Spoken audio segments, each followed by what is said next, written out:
السلام علیکم ورحمۃ اللہ وبرکاتہ۔ میرے چمکتے دمکتے ستارے، عقل مند بچوں، کیسے ہیں آپ؟ مجھے امید ہے کہ آپ سیرہ کو شوق سے سن رہے ہیں اور بہت سارے سبق بھی لے رہے ہیں اس سے، انشاءاللہ باذن اللہ۔ چلیں اب ہم اپنا سبق شروع کرتے ہیں۔ رب اشرح لی صدری ویسر لی امری واحلل عقدۃ من لسانی یفقہوا قولی، ربنا زدنا علما، آمین۔ جیسا کہ پچھلی دفعہ ہم نے پڑھا تھا بچوں کہ عتبہ جب رسول اللہ صلی اللہ علیہ وسلم کے پاس گیا اور وہاں سے واپس آیا تو اس کو پکا یقین تھا کہ رسول اللہ صلی اللہ علیہ وسلم اپنے مشن میں ضرور کامیاب ہوں گے، کیونکہ پیغام ہی بہت زیادہ خوبصورت تھا اور ساری کی ساری اچھی باتوں پر مبنی تھا۔ اس کو دیکھتے ہوئے قریش تو اور زیادہ پریشان ہو گئے اور وہ یہ سوچنے لگ گئے کہ اب ہم کس طریقے سے محمد صلی اللہ علیہ وسلم کو روکیں کہ جس کی وجہ سے اسلام کا پیغام نہ پھیلے اور لوگ اس میں داخل نہ ہوں۔ چنانچہ وہ سودے بازی پر اتر آئے اور کہنے لگے کہ ہم تو آپ کو ایک بہت ہی اچھی آفر دیتے ہیں، پیشکش کرتے ہیں جس میں آپ ہی کی بہتری ہے۔ آپ صلی اللہ علیہ وسلم نے پوچھا وہ کیا ہے؟ انہوں نے کہا 1 سال آپ ہمارے معبودوں کی پوجا کر لیں، یعنی بتوں کی پوجا کر لیں، اور 1 سال ہم آپ کے معبود کی عبادت کریں گے۔ یعنی ایک طرح سے وہ یہ کہہ رہے تھے کہ رسول اللہ صلی اللہ علیہ وسلم اپنے عقیدے کی قربانی دے دیں۔ اللہ سبحانہ و تعالیٰ نے ایک بہت ہی خوبصورت صورت اس کے وجہ سے اتاری اور جس کا نام ہے سورۃ الکافرون۔ اللہ سبحانہ و تعالیٰ نے فرمایا آپ کہہ دیجئے محمد صلی اللہ علیہ وسلم، اے کافرو، میں ان کی عبادت نہیں کرتا جن کی تم عبادت کرتے ہو، نہ تم اس کی عبادت کرنے والے ہو جس کی میں عبادت کرتا ہوں، اور نہ میں ان کی عبادت کرنے والا ہوں جن کی تم نے عبادت کی، اور نہ تم اس کی عبادت کرنے والے ہو جس کی عبادت میں کرتا ہوں۔ تمہارے لیے تمہارا دین ہے اور میرے لیے میرا دین۔ یعنی ایک میسج کو اتنی اسٹرانگلی، اتنی زوردار طریقے سے اللہ سبحانہ وتعالیٰ نے بتا دیا کہ کافروں کا دین کچھ اور ہے، مسلمانوں کا دین کچھ اور ہے۔ ہم اللہ سبحانہ وتعالیٰ کے سوا کسی کی عبادت نہیں کرتے، نہ کسی کے آگے سر جھکاتے ہیں۔ تو اللہ سبحانہ وتعالیٰ نے رسول اللہ صلی اللہ علیہ وسلم کو اس چیز سے منع کر دیا اور کفار کے اوپر یہ بات واضح کر دی کہ مسلمان اللہ کے سوا اور کسی کی عبادت کبھی بھی نہیں کرے گا، کسی ایک لمحے کے لیے بھی نہیں۔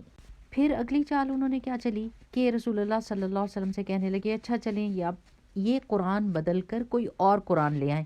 تو اللہ سبحانہ وتعالیٰ نے آیت نازل کی کہ اے محمد صلی اللہ علیہ وسلم آپ کہہ دیجئے کہ مجھے کوئی اختیار نہیں ہے کہ میں اپنی طرف سے اس قرآن میں کوئی تبدیلی کروں، میں تو اسی بات کی پیروی کرتا ہوں جس کی وحی میری طرف کی جاتی ہے۔ اب جب مشرکین مکہ بالکل ناکام ہو گئے اور مایوس ہو گئے تو وہ یہودیوں کے پاس، یہودی علماء کے پاس گئے اور ان سے کہنے لگے کہ ہمیں کچھ ایسے سوال بتائیے جو ہم محمد صلی اللہ علیہ وسلم سے پوچھیں۔ تو انہوں نے کہا کہ یہ 3 باتیں پوچھ کے لاؤ۔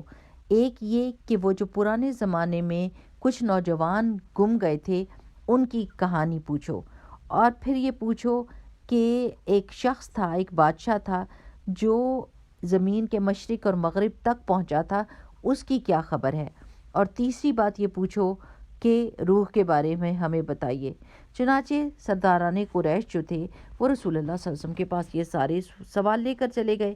اس کے جواب میں سورہ کہف نازل ہوئی۔ آپ سب کو پتہ ہے نا سورہ کہف ہم جمعے کو پڑھتے ہیں۔ سورہ کہف کے اندر ان نوجوانوں کی کہانی اللہ سبحانہ وتعالیٰ نے بتا دی، اور ساتھ ہی ایک انصاف پسند بادشاہ ذوالقرنین کی کہانی جو زمین کے مشرق سے مغرب تک پہنچے اور انہوں نے فتح کیا تھا اور لوگوں کی مدد کی تھی، ان کی کہانی بھی بتا دی۔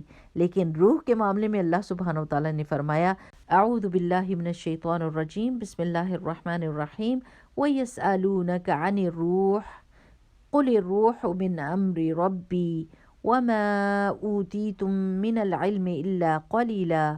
یہ لوگ آپ صلی اللہ علیہ وسلم سے روح کے بارے میں پوچھتے ہیں، آپ کہہ دیں روح میرے رب کے حکم سے ہے اور تمہیں علم میں سے بہت تھوڑا حصہ دیا گیا ہے۔ یعنی یہ ایک ایسی چیز ہے جس کو تم سمجھ نہیں سکتے۔ روح کیا چیز ہوتی ہے میرے پیارے بچوں؟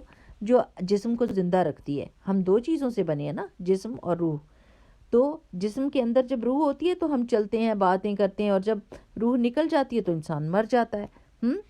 تو اس روح کے بارے میں جب وہ پوچھ رہے تھے تو اللہ سبحانہ وتعالیٰ نے فرمایا کہ لوگوں کو علم کا تھوڑا سا حصہ ملا ہے، پورا علم ان کو نہیں معلوم۔ اینی ویز سارے کے سارے سوالوں کے جواب ان کو مل گئے، اور یہ ان کے لیے کافی تھا کہ یہ اسلام کو قبول کر لیتے اور یہ مانتے کہ رسول اللہ صلی اللہ علیہ وسلم سچے نبی ہیں، کیونکہ رسول اللہ صلی اللہ علیہ وسلم کو ان باتوں کا بالکل پتہ نہیں تھا، نہ انہوں نے کسی سے پوچھا، نہ وہ کسی سے ملے، اور نہ انہوں نے کسی سے تعلیم حاصل کی تھی۔ لیکن اس کے بعد بھی کیا ہوا، وہ اپنے کفر پر ڈٹے رہے، اور ایک دفعہ میں آ کے کہنے لگے اچھا ہم ایمان قبول کر لیں گے، لیکن یہ سارے غریب مسلمان جو ہیں ان کو اپنے آس پاس سے ہٹا دیجئے، کیونکہ ہم تو سردار ہیں اور یہ غریب ہیں۔ اللہ سبحانہ وتعالیٰ نے سختی سے اس چیز سے بھی رسول اللہ صلی اللہ علیہ وسلم کو منع کر دیا۔ اب میرے پیارے بچوں، ہم دیکھتے ہیں کہ اس سبق سے ہم نے کیا سیکھا، اور وہ یہ ہے کہ وہ لوگ جنہوں نے سچی بات کو نہیں ماننا ہوتا، وہ سچے لوگوں کو مختلف چالیں چل کر کوشش کرتے ہیں کہ سچے سچ بولنا ہی چھوڑ دیں۔ کبھی وہ آپ کو لالچ دلائیں گے کہ دین کو چھوڑ دو دنیا مل جائے گی، کبھی وہ کہیں گے اسلام بھی صحیح ہے اور دوسرے ریلیجنز بھی صحیح ہیں، ان کو غلط نہ کہو، کبھی سوالوں سے آپ کو امتحان میں ڈالیں گے، مگر ان سب چالوں کی وجہ سے ہم نے اپنے دین کو نہیں چھوڑنا۔ ہاں، ایک کام کرنا ہے کہ دین کا علم حاصل کرنا ہے تاکہ ہم ان کے سارے سوالوں کے جواب دے سکیں۔ ٹھیک ہے میرے پیارے بچوں، تو دعا کیا کریں نا، ربنا زدنا علم، اللہ ہمارے علم میں اضافہ کر، آمین۔